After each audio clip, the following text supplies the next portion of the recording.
Magandang buhay! Halina't matuto kasama si Teacher Aika, your online teacher. Simulan na natin! GMRC Grade 1, Term 1, Week 1, Day 4. Pagmamahal sa bayan o Love of Country. Muli, ako si Teacher Aika, ang inyong online teacher. Learning competency. Naipakikita ang tiwala sa sarili sa pamamagitan ng paggamit ng mga batayang impormasyon sa mga angkop na sitwasyon. Naiuugnay ang batayang impormasyon ng sarili sa mahalagang bahagi ng pagkilala dito. Magandang araw sa inyong lahat! Masaya ako sapagkat narito kayong lahat.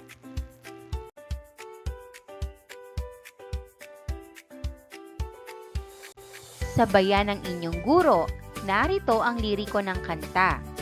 Kung ikaw ay masaya, tumawa ka. Ha ha ha. Kung ikaw ay masaya, tumawa ka. Ha ha ha. Kung ikaw ay masaya, buhay mo ay sisigla. Kung ikaw ay masaya, tumawa ka. Ha ha ha. Natatandaan ba ninyo ang ating aralin kahapon? Sa pagkakataong ito, sagutin ang mga tanong na aking ilalahad ng may tiwala sa sarili. Gawin ito ng pasalita. 1. Ano ang iyong pangalan? 2. Ano ang iyong palayaw? 3. Ilang taon ka na?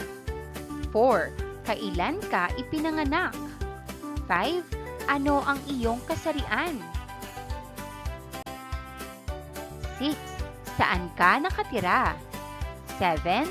Ano ang pangalan ng iyong mga magulang o taga-kupkop?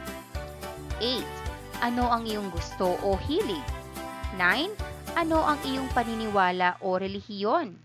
10. Ano ang iyong pagkamamamayan? Mahusay kayo sapagkat natukoy na ninyo ang batayang impormasyon ng sarili. Bago natin ipagpatuloy ay alamin muna natin ang ating pamantayan upang matuto. Umupo ng maayos. Iwasan muna ang makipag-usap sa katabi. Makinig ng mahusay sa guro. Kung may nais sabihin ay itaas ang kanang kamay. Handa na ba kayo? Makinig ng mabuti sa sitwasyon na aking babasahin. Si Binibining Perez ay guro sa unang baitang. Siya ay may mga masisiglang mag-aaral. May paksang aralin sila tungkol sa batayang impormasyon sa sarili. Narito ang mga tanong ni Binibining Perez. 1. Ano ang iyong pangalan? 2. Ano ang pangalan ng iyong mga magulang o tagapangalaga? 3. Ilang taon ka na? 4. Ano ang iyong palayaw? 5. Kailan ka ipinanganak? 6. Ano ang iyong kasarian? 7. Ano ang iyong pagkamamamayan? 8. Ano ang iyong paniniwala o panrelihiyon? 9. Saan ka nakatira? 10. Sino ang Pilipino? Kung ikaw ang sasagot sa mga tanong ni Binibining Perez, kaya mo bang sagutin ng may tiwala sa sarili? Sa araw na ito, inaasahang maipakikita ninyo ang tiwala sa sarili sa pamamagitan ng paggamit ng mga batayang impormasyon sa mga angkop na sitwasyon. Gayon din, may uugnay ang batayang impormasyon ng sarili sa mahalagang bahagi ng pagkilala dito. Tiwala sa sarili. Masaya nating kilalanin ang kahalagahan ng mga batayang impormasyon ng may tiwala sa sarili. Makinig ng mabuti sa tula na iyong babasahin. Gusto ko ang sarili ko. Ako ay si Patlang pangalan. Ako ay tinatawag na Patlang Palayaw. Masaya ang magulang ko noong ako ay ipinanganak. Ako ay ipinanganak noong Patlang, petsa ng kapanganakan. Ako ay maraming gusto na ikinatutuwa ko. Ang paborito kong kulay ay patlang. Ang paborito kong pagkain ay patlang. Ako ay masaya kapag kasama ang aking pamilya. Ako ay isang patlang paniniwala. Gusto ko ang lahat tungkol sa akin. Dahil wala sa mundong ito ang katulad ko. Gusto ko ang sarili ko dahil ako ay ako. Sagutin natin ang mga tanong tungkol sa tula. 1. Tungkol saan ang tula? Tungkol ito sa pagmamahal sa sarili at kung sino tayo. 2. Ano ang naging damdamin mo habang pinapakinggan ang tula? Masaya ako at proud ako sa sarili ko. Palagi nating sanaying bigkasin ang tula at sagutin ang hinihinging batayang impormasyon ng may tiwala sa sarili. Basahin ang maikling tula. Ako ay sapat, adapted from Grace Byers. Tulad ng bituin, narito ako upang sumikat. Tulad ng ibon, narito ako upang lumipad. Tulad ng puno, narito ako upang lumago. Tulad ng oras, nandito ako. Tulad ng puso, narito ako para magmahal. Tulad ng buwan, nandito ako para mangarap. Tulad ng isang mag-aaral, nandito ako para matuto.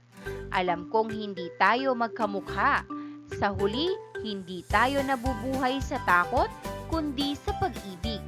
Sabay-sabay nating sabihin, ako ay sapat. Ako ay sapat. Sagutin natin ang mga sumusunod na tanong. 1. Ano ang mensahe ng binasa kong tula? Ang mensahe ng tula ay mahalin ang sarili at maniwala na tayo ay mahalaga at sapat. 2. Batay sa tulang inyong narinig, ano ang maaari mong gawin?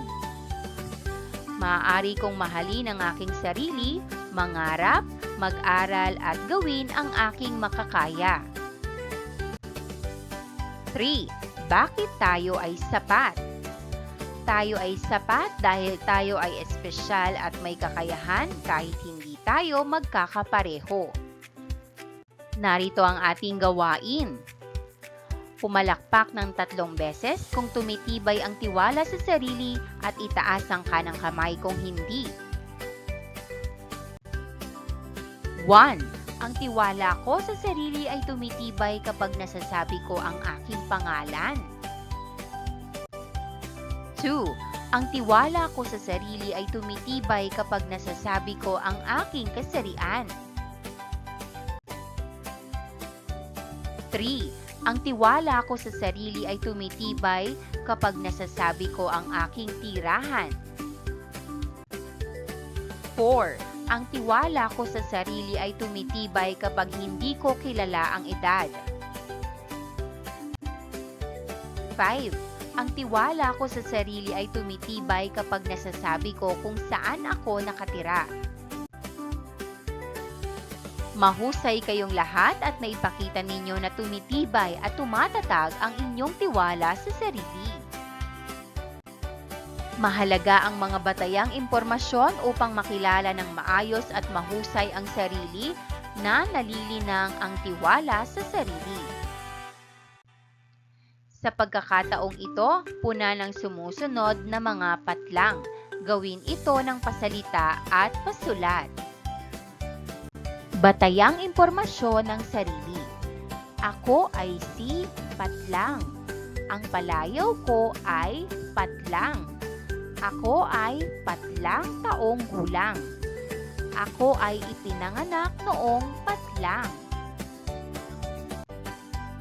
Batayang impormasyon ng sarili. Ako ay nakatira sa Patlang. Ang pangalan ng aking mga magulang ay Patlang. Ang gusto o hilig ko ay patlang. Ang paniniwala o relihiyon ko ay patlang. Ako ay patlang. Ipakilala ang iyong sarili gamit na gabay ang sumusunod na mga pangungusap. Paghusayan mo, gawin ito ng pasalita. Batayang impormasyon ng sarili. Ako ay si Patlang. Ako ay patlang taong gulang. Ipinanganak ako noong ika-patlang. Nakatira ako sa patlang.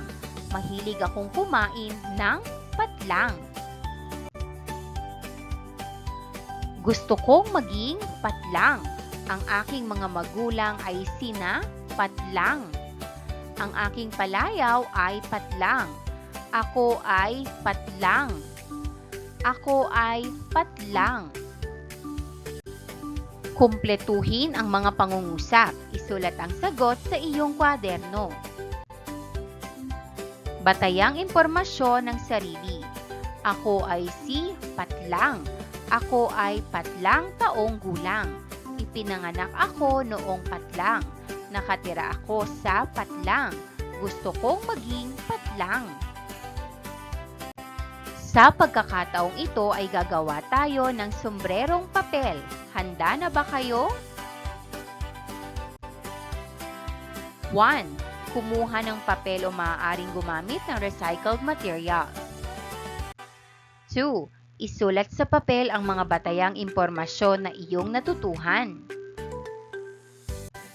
3. Maaaring kulayan ito o gawing masining.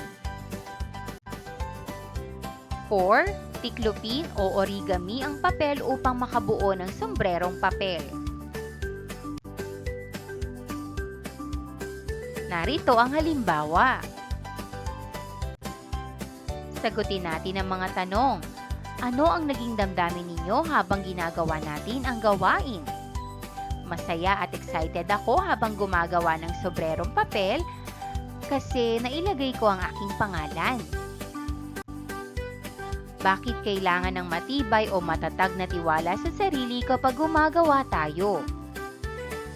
Kailangan ng tiwala sa sarili para magawa ko ng maayos ang sombrerong papel ko at maging proud ako sa ginawa ko.